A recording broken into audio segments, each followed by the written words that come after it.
Hey everybody, how you doing? It's Friday. Nice day out. But we're gonna do a little more work on the green truck. I was hoping to be done with it. Not completely done. I've got to put a hitch on and things, but done with the engine and that sort of stuff.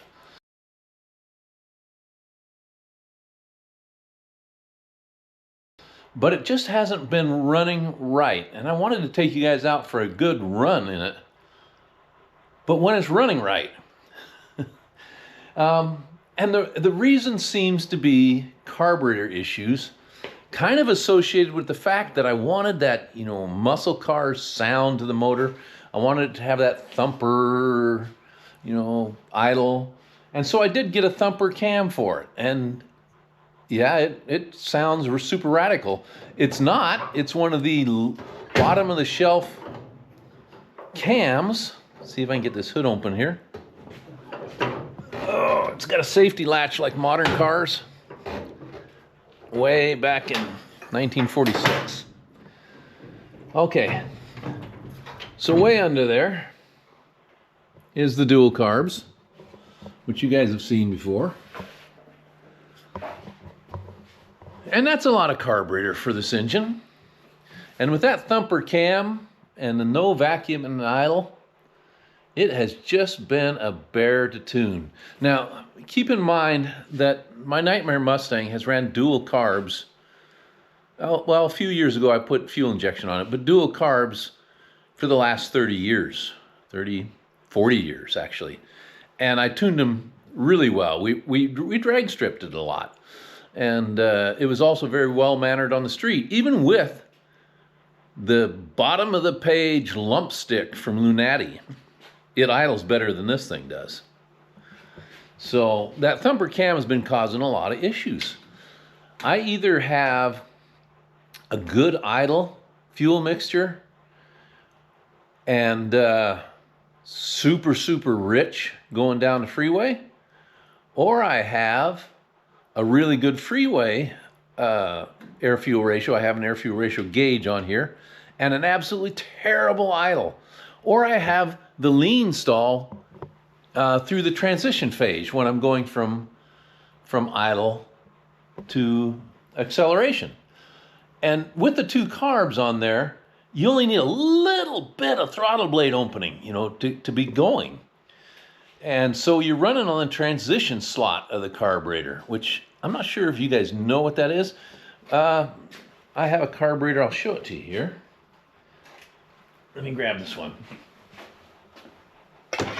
All right, let's turn the carburetor over and try to point out a transition slot for you. If we look at the primary side, let's see what we can see here. I'll try to open it up and show it to you all at the same time. All right, right where the point is pointing, that is the transition slot right there. And this is the idle hole. Actually, this one here, where the idle mixture comes through. And the idle mixture passage also serves the transition slot right there. So when my carburetors on that truck are running, can you see that? When you idle, you should have about 40 thousandths of that transition slot showing, about that much. And so when I'm running, I'm just barely open like that. Running down the freeway, 2200 RPM. And I'm feeding solely off the transition slot and the idle feed. And then, of course, the more you open it up, it starts to transition. Once you're past that slot, you're transitioning the fuel through the boosters. This is the primary side, and this is the secondary side. So that transition between getting the boosters to flow and the transition slot to slow down, or the boosters just to take over, is where the issue lies, for the most part. That's where I get the biggest problem. Now, if I'm running fairly rich, I can get rid of that lean stumble there, but then it's too rich most of the time.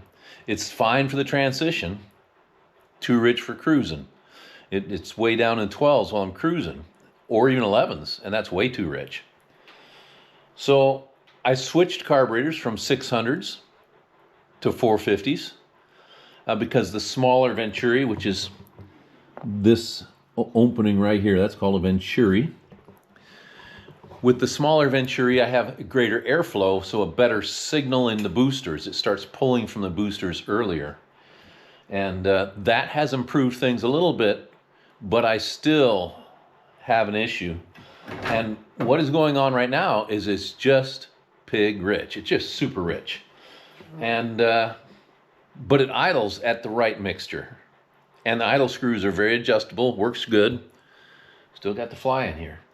So we're going to change the metering blocks, which is the part right here between the fuel bowl and the throttle body. This is the metering block, to ones that have a little smaller idle restrictions in them, which means that the idle will go back to being a little leaner, but the fuel coming from the idle mixture hole and transfer slot will be a little leaner as well, so that it won't be too rich when I'm running down the freeway without pulling from the boosters. And will hopefully not make it so lean that we've swung the other way. And I on the forums and online, people have an issue or have a misunderstanding of where the idle mixture restrictions are in these, because they're in two different places. So let me put you on the stand and I'll show you exactly where they are. Now on this metering plate, the hole right here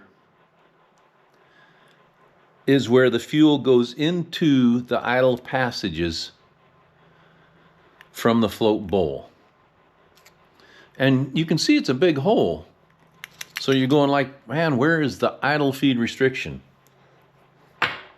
Because on some of these metering plates, that idle feed restriction is right there. Can you see that? There's a little brass insert right there. Now the ones with this brass insert here are usually about 30 thousandths, maybe 32 thousandths in size. And the ones that don't have that there, you think, well, that's a really big hole. The fly's still buzzing around. But that restrictor is right up in here. Let me show you a different one. I don't know if we're going to be able to see it, but we're going to try. Okay. Can you see that right in there? There is a restrictor down there. Now that's the top. That's the top of that metering plate. And it's got the different plugs on it. The outside one goes to the main well where the fuel goes, and that's got the restriction in it. So you have to pull out these plugs right here to get to your metering restriction if you don't have it right here. So these plates have that idle fuel restrictor in here versus right there. So the plates we're going to use on the 450s when we pull them out is this one right here and this one right here. Now, although they look physically identical, I know that this one came off of a 450 carburetor and this one came off of a 600. So I'm going to pull the plugs out of both of these on one side and measure those restrictors to make sure they're correct. So how the heck are we going to pull that plug out of there? We're going to drill a hole in it. We're going to stuff a little bitty screw in it and then pull, and it should pop that out. Now don't do this until you have plugs to replace it. And you try to drill right in the center, and it doesn't matter which one I pick, so long as it's one of the outside ones. That's where this restrictor is going to be. You know, I should get some glasses so I can see what I'm doing. That's going to walk around a lot more than it did on the other one. So we're going to punch it.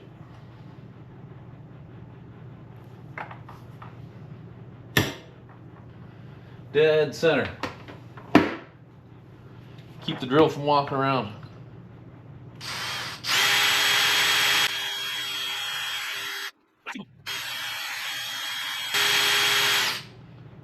I'm being very careful. I'm not pressing too hard. I don't want to jam it in there and mess up that restrictor that's down there. All right, there's our hole.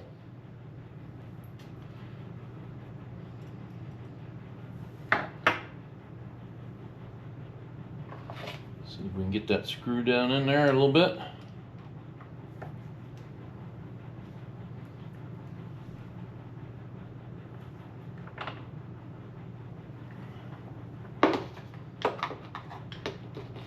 Now I need to secure that screw, so I'm going to do that in my vise over here. Yeah, this is rudimentary, but it'll work.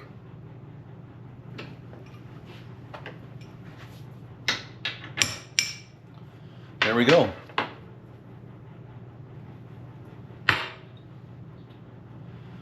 And this is the little brass guy that was in there.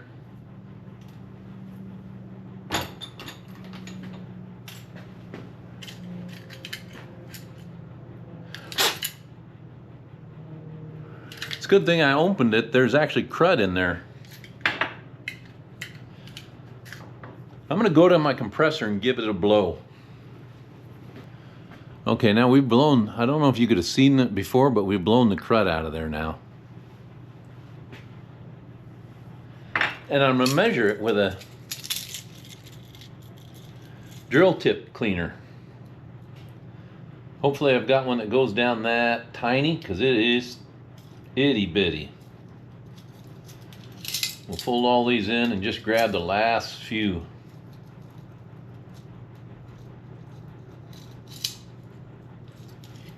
Try the smallest one, see how big it is. Now that one just falls down in place, so that one's too small. The second size.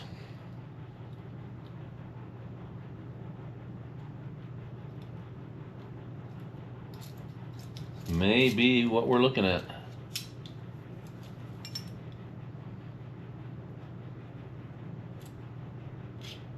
All right, that just fits. That one right there just fits. So let's measure it. You all have a pair of calipers, right? Zeroed.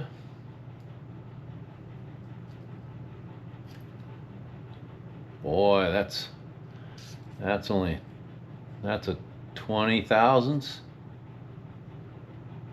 Yep. That's a very, very small idle restrictive hole. That may be too small for what we need. Let's pull the one out of the plate that came out of the 600 and see how big it is.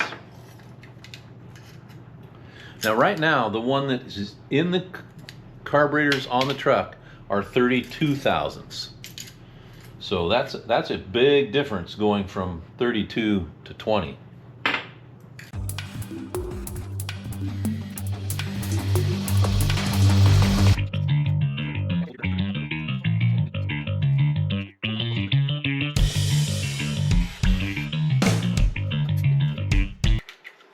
All right. Boy, I like how that fits.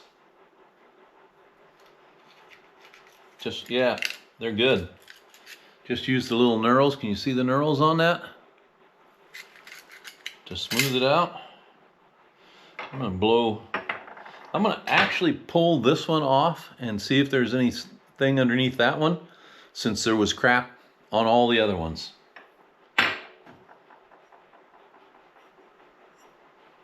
I can blow air through it and get it done, but I'm gonna pull them off. I wanna see what's in there. You guys shut off on me. Said you got too hot. I get it. It's about 70 in here. Love the new camera. I mean, the new camera is great for picture quality and editing, but holy cow. All right, we're putting the cap back in, and if you look down in that hole, you will see maybe there's a little step in there. So it allows you to push the plug in just past flush, and then it stops, which is perfect. Now you just take your little brass plug. I'm probably a long ways away. I'm gonna bring you down here, a little bit closer to what we're doing. Zoom in. You just put the plug in there and get it as level as you possibly can. It sits right down in the hole. Take a nice flat clean hammer. Give it a few nice whacks. That puts it down flush. Now you want a little more than flush, so get a punch with the right size tip that's flat. You don't want it to drop into the hole.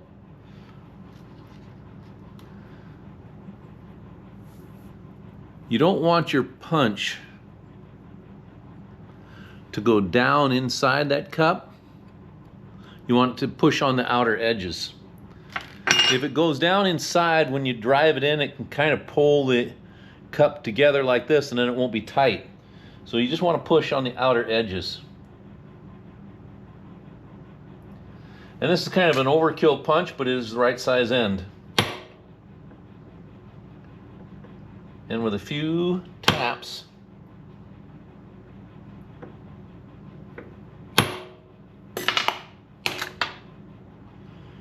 it sets it down just below flush.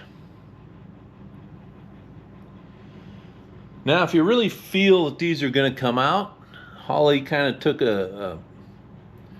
probably a chisel, and they just hit the edges right there, so they bent the metal in a little bit, and it stayed put on some carburetors.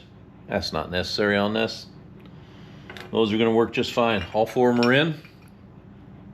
Let's get ready to pull the carbs off the truck, put these on.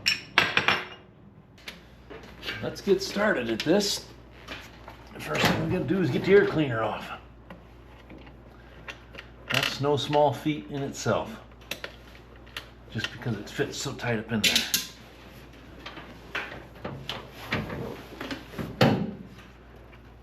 It actually fits so tight that I scraped it back here a little bit, the paint, so I'm gonna have to probably touch that up all the way in the back there.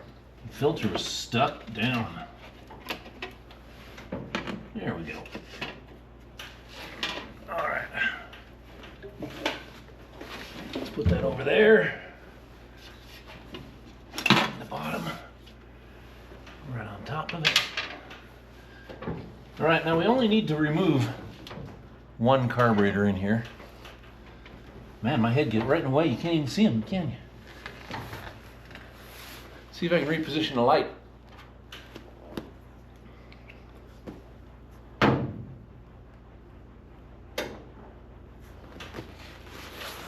Does that help a little bit more? We got two carburetors in here. They're both looking kind of dirty. Exterior is dirty, interior is clean.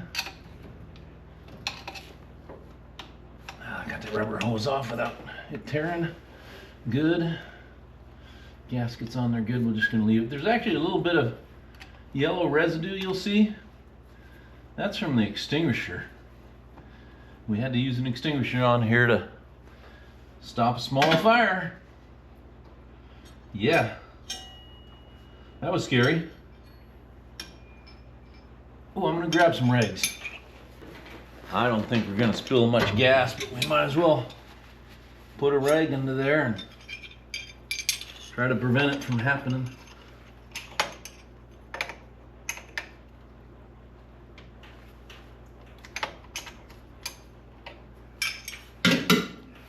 You ever use these AN fittings? Or AN fitting and AN wrenches? These are aluminum.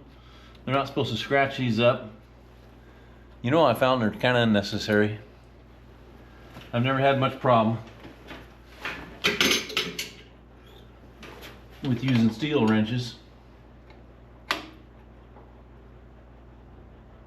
Stay.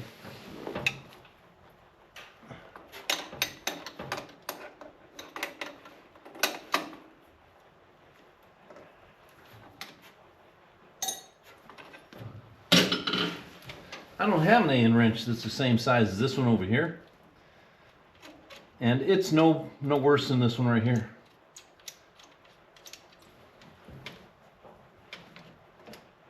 All right, I got those out of the way without actually spilling any gas. So that's a good thing. Let's see if we can pop the throttle cable off of there.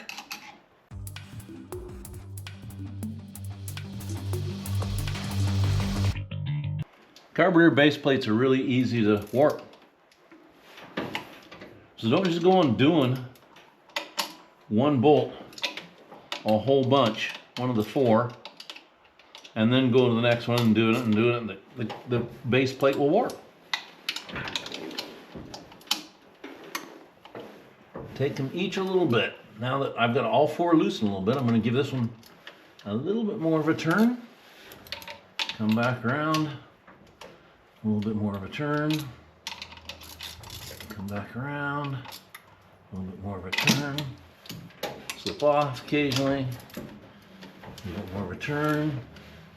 Now we're loose enough that we can just go loose on all of them.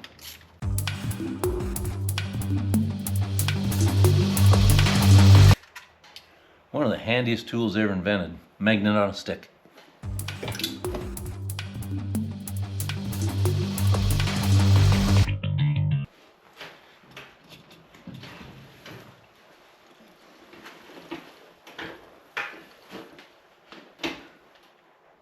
Now while I've got you guys here, I'll show you how I drain this secondary bowl. I've got this little plastic container with a big hole cut in it. I put it underneath the bowl screw.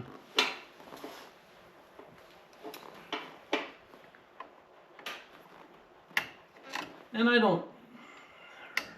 you can warp these bowls, but they're a lot harder to warp than the base plate. But I do like to crack them all loose kind of evenly. And then this one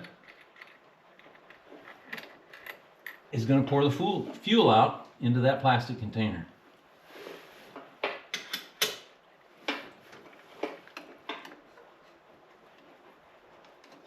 Now my bowl is drained somewhat. There'll still be a little bit in the bottom of it. So we'll put that down there and we can get this out of the way.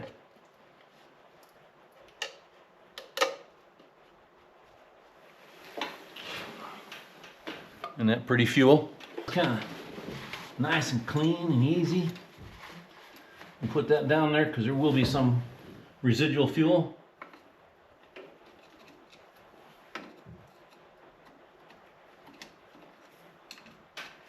All right.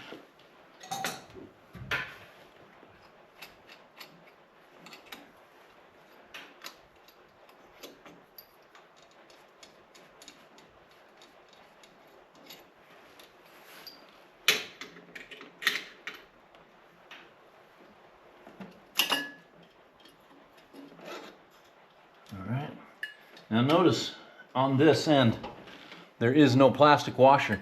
That means it's inside there, back here. Make sure you clean that, you get that out of there. Alright, this is what we need to replace. So now we have the old one out. New one needs to go in. We need to change the jets and the power valve, which is this guy right here. Jets here and the little bowl vent baffle. The power valve in these are 6.5s. You can tell that because of the number. What's a 6.5 mean? It means that it opens at 6.5 inches of vacuum. So that when you step on the gas and your vacuum starts to drop, oh, that sucker tore in half. Well, good thing we noticed that, because we'd put that together and it wouldn't have sealed. So we need another gasket. I got them over here. Power valve gasket.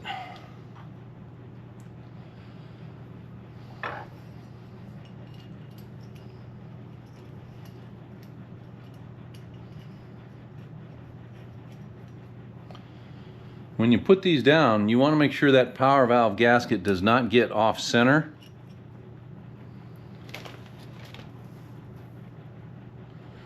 And one way you can do that is by turning the plate upside down and just letting the gasket sit. I don't know if you can see that there. Kind of darkness. Darkness surrounds us all. But see how that's sitting flush on the power valve now? So now if I screw it in upside down like that, the gasket stays where it's supposed to, versus having it turned over and it kind of slides wherever it wants to go. So that looks great right there. Now, you don't have to get grill on this. This is a big old wrench. Just snug it down. All right, now we need the jets.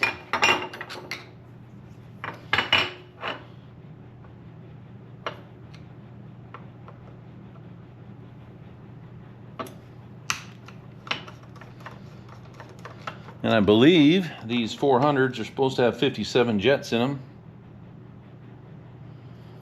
If you could see that little bitty number, maybe you can. Right there, 57. And you might think, well, 57, that's a pretty small jet. All my 600s have 66s in them. Well, that's true. But consider there's 2 carburetors on here. And they're each metering the same amount of fuel. And they're each only 400s.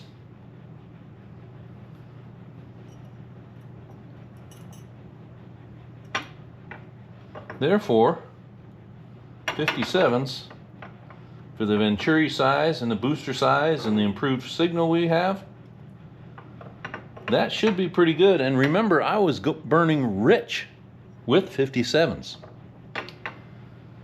Now, the idle transfer slot is not going to get nearly as much fuel with the smaller restrictions. So I expect not to be rich this time. We will find out. Oh, and remember that O-ring there? We got to make sure it's over there. So this one's ready to go back on the secondary bowl. I'm going to go do that, and then we'll tear into the primary carburetor, and we'll show you that too. Well, hey, you guys are back.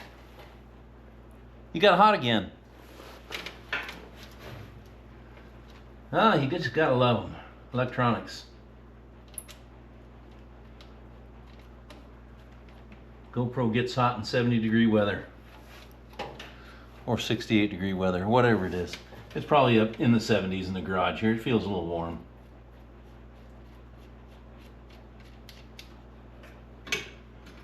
But not anywhere near that GoPro should be shutting off. It's a 12, by the way. Just so you all know. All right, now before we put the air cleaner on, we're going to turn the key on and turn the electric pump on. Make sure no floats are sticking or there's no leaks. So stick around. You may get to see another car fire.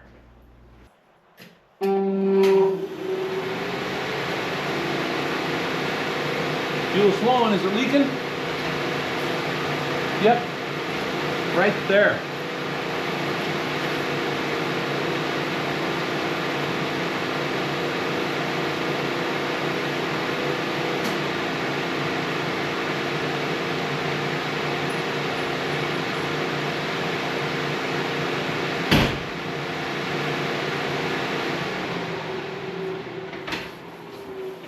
Well, that wouldn't have been so bad, but it's the back carburetor.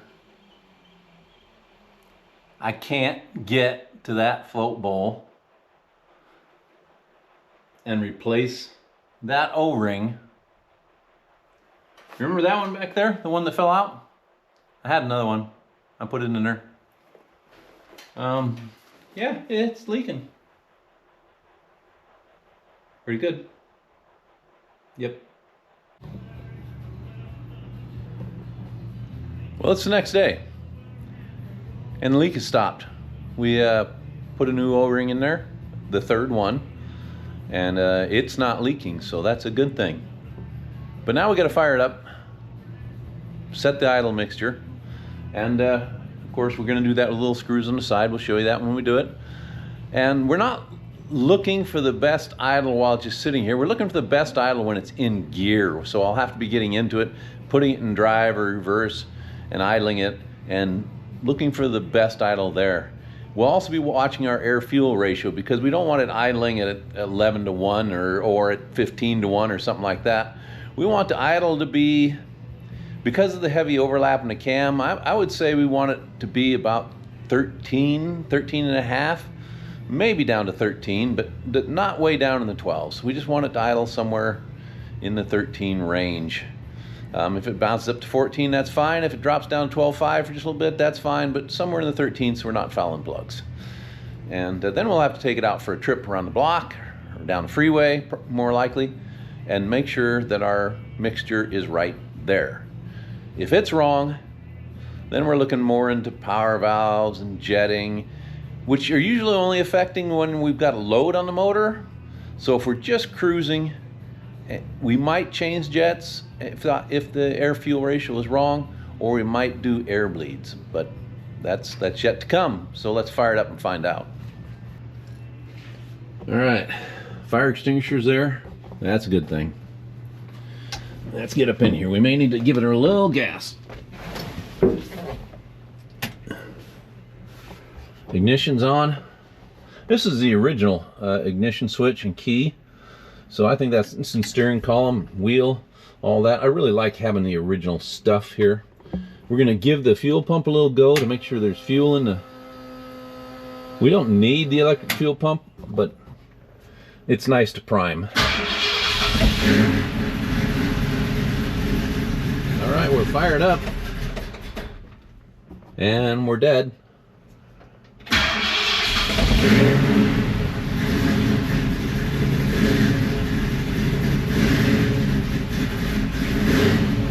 We may have to turn the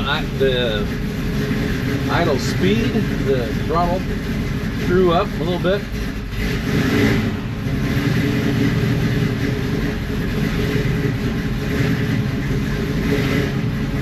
So let's do that. Let's turn it off. We're going to turn the idle speed up a little bit, so it'll idle. I'm going to open the back door, or the front door I should say.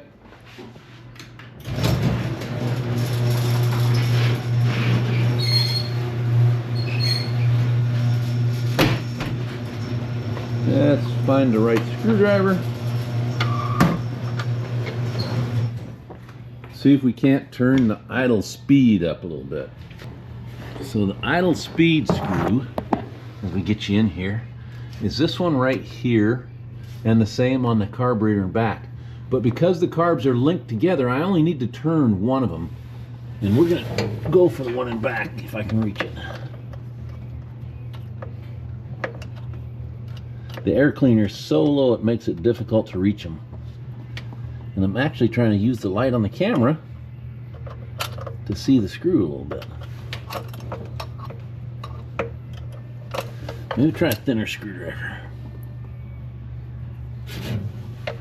Can you see that screw way back there? There's about a quarter turn. Now, I don't have to turn this one because they both move together, but I like to keep them about the same adjustment. Now that'll speed up the idle just a little bit. So we'll fire it up again, see if that was enough.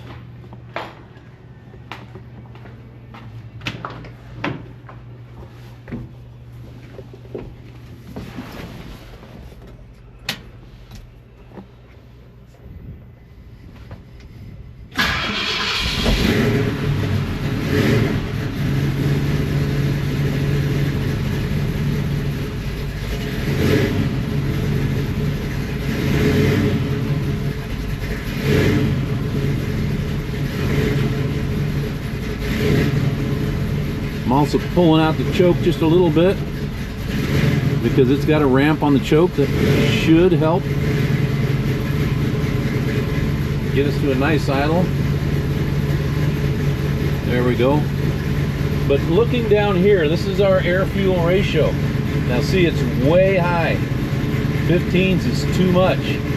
That means we got to turn the little bitty mixture screws out. And we'll start with a 1/4 turn. But we kind of got to wait for the truck to warm up. But we will start with a 1/4 turn right now.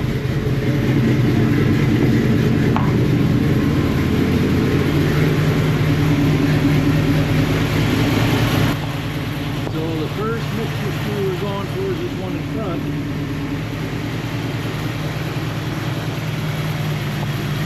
Right down there. See that?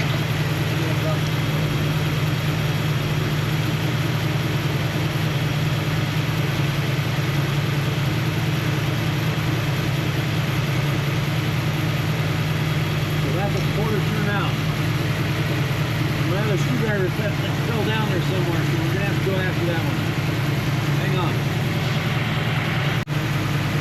Alright, now we're going after this one back here.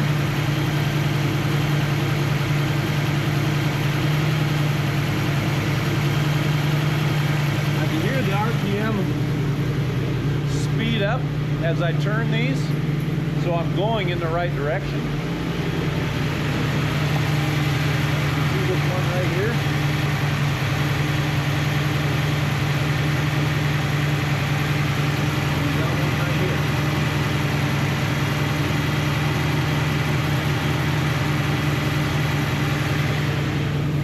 Now let's go look at the air-fuel ratio and see what it says.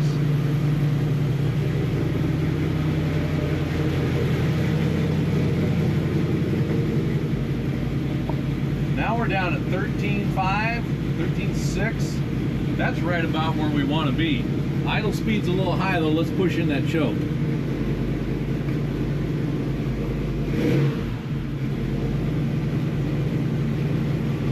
Alright, this is where we'd like it to be when we stick it in gear, but it may be leaner or richer in gear.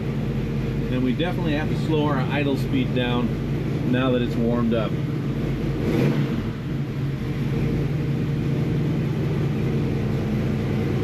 So the balancing act continues. We're going to slow down the idle speed, adjust the mixture screws, put it in gear, look at it there, and when I get it done, we'll take it for a ride.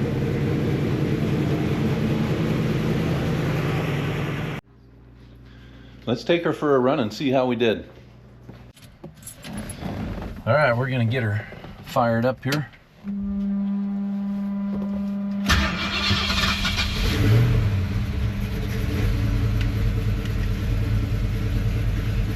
Everything's looking good at the moment. Temperature is just under 180. Oil pressure is about 50. Volts are over 14. Parking brake's off. And the air-fuel ratio gauge is just now turned on, 14.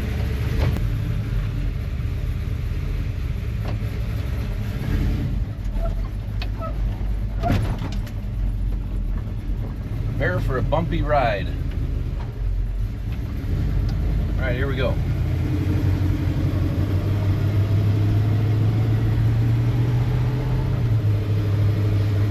Now remember, we were looking for the proper air-fuel ratios while we were driving, and it's still warming up just a little bit. The coolant dropped right after it started, so obviously that was just heat in the motor. So we're running about 160 right now, which is fine.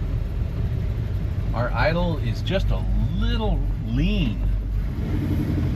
We're going all the way up to the high 15s when I come to a stop, which is not where we want to be. We'd like to see it about 13.5. Really, the idle's best right there. But the idle mixture screws are out past 2.5 turns, which is where they stop doing anything. So you can crank them out from there, but it doesn't change anything. All those idle screws are doing are letting an already mixed emulsion of gas and air through those ports. It doesn't actually change that richness at all.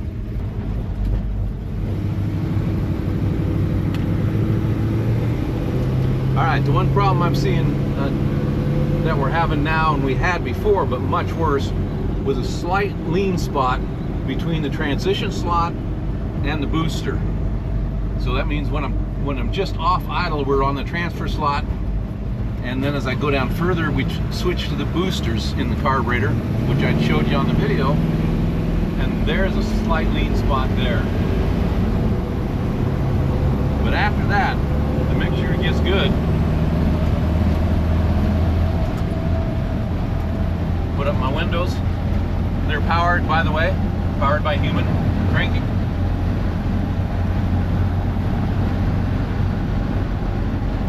All right, 60 miles an hour entering traffic that should be going 70. You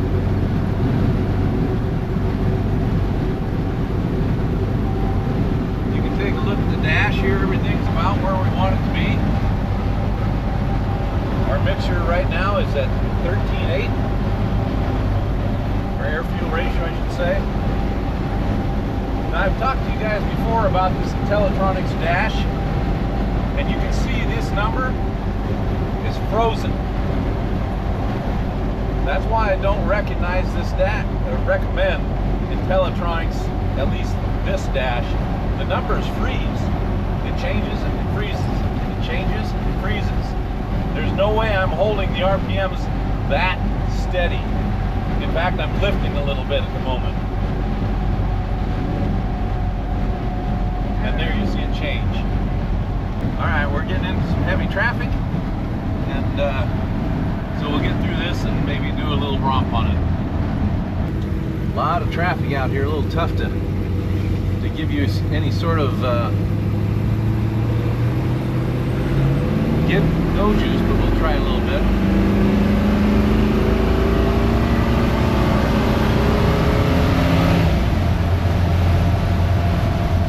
That was a nice bit up to 60. And now it's just a smooth ride home. Or bumpy ride home. We'll see you when we get there.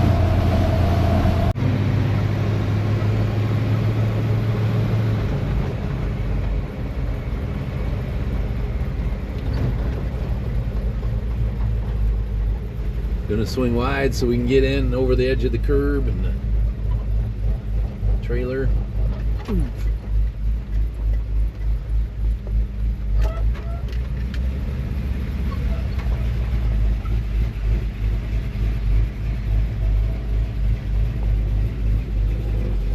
And we're back in my garage.